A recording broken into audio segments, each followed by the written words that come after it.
Welcome to my Lab 5 Choose Your Own Adventure lab on collisions. So the purpose of this lab is to observe inelastic collisions and demonstrate conservation of momentum. Following the collision, friction is demonstrated as the system slowly loses kinetic energy. And this is achieved. We achieved this lab through observation and tracker and computation through GlowScript. We assumed during this lab that there'd be no air resistance and that the cart's friction would be negligible. However, a separate object in the racer would have friction, which is demonstrated. We expected that momentum would be conserved during the collision and kinetic energy would decrease.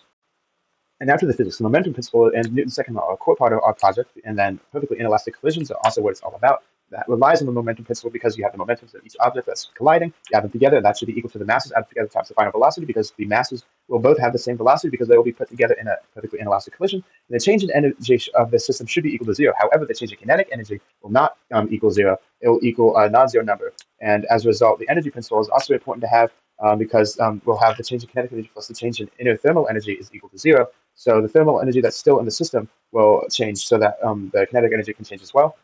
When we get to friction, the energy principle of change in energy equals work with the surroundings plus heat transfer will be very important because now the energy in the system is leaving that system and going into the surroundings as heat due to an outside force acting on it, and that outside force is friction.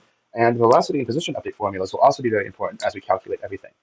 The reasoning behind the laws and models, the first and second laws. First law, because every object stays in motion unless acted upon by an unbalanced force, the objects will stay in motion until they're acted upon by the collision and then by friction. Second law that relates to the momentum principle, which relates to collisions in general. The energy principle relates to how collisions change the energy in a system and also how friction takes energy out. Collisions, that relates to the momentum principle because we have an inelastic collision, so the objects will stick together. Friction is what will happen in our case after the collision because one of the objects, the eraser, results in a lot of friction happening, which slows down the object to a halt. And then tracker and GlowScript are used for the observation and simulation, respectively. So the preview of the results, we have fairly similar results in the experiment with the simulation, and velocity decrease after the collision, momentum remains stagnant, and the outside work, which is friction, caused momentum and energy to diminish. So the system and initial conditions, we have the experiment done in the lab, which was a surroundings. The system is the cart and the racer, and the masses of the cart and the racer. Position is where the cart is on the track, and the initial velocity is 0.49 meters per second. The initial position of the cart is 0 meters, and the initial position of the racer is 0.1 meters. The cart's mass is 0.495 kilograms, and the racer's mass is 0.041 kilograms. So here's our tracker program. Here you can see the actual video, and if I click play here, you'll see that the cart hits the eraser in an inelastic collision as they stick together and keep moving. And here you can see the x values, which shows that the cart slows down as it keeps going. So A, it's slowed down due to the collision, and B, it's slowed down due to the friction afterwards. And down to the right, you can also see a bunch of values. Here's some of the code for the computation. So to the right, you can see one loop. This loop is the code we use to calculate the position of the cart before the collision when it was at constant velocity. To the bottom, you can see calculations for the new velocity due to the collision. And we also calculated the coefficient of friction, which would result afterwards. And then to the left, you can see how we calculated or how we how we computed the positions of the cart and eraser system after the collision as it was moving down. And you can see that it's also affected by friction. So here's GlowScript, and if I click run the program, you can see that the objects collide, and the collision goes over here. And here, there's three graphs: a position versus time graph, a velocity versus time graph, and a kinetic energy versus time graph. All of these are very important. So this graph here shows the experiment and model positions put together. You can see that the model goes slightly further than the experiment, but overall, they're very similar.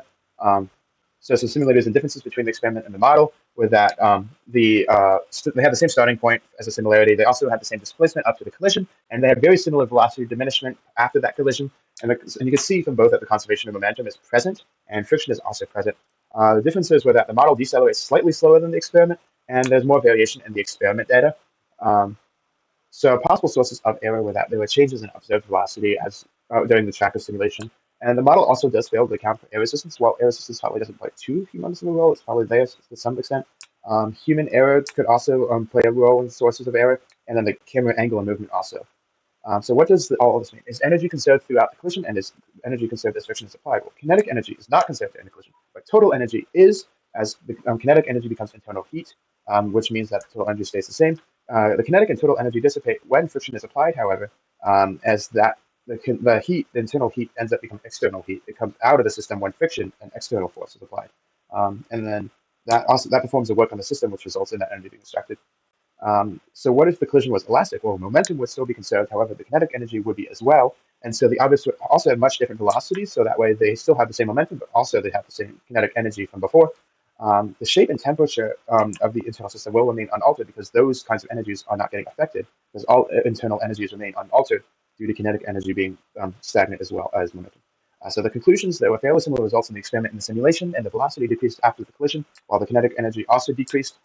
As a result, momentum and total energy remained stagnant. However, in the outside work caused momentum and energy to diminish after the collision because friction was now playing a role, and that led to energy escaping the system as thermal energy.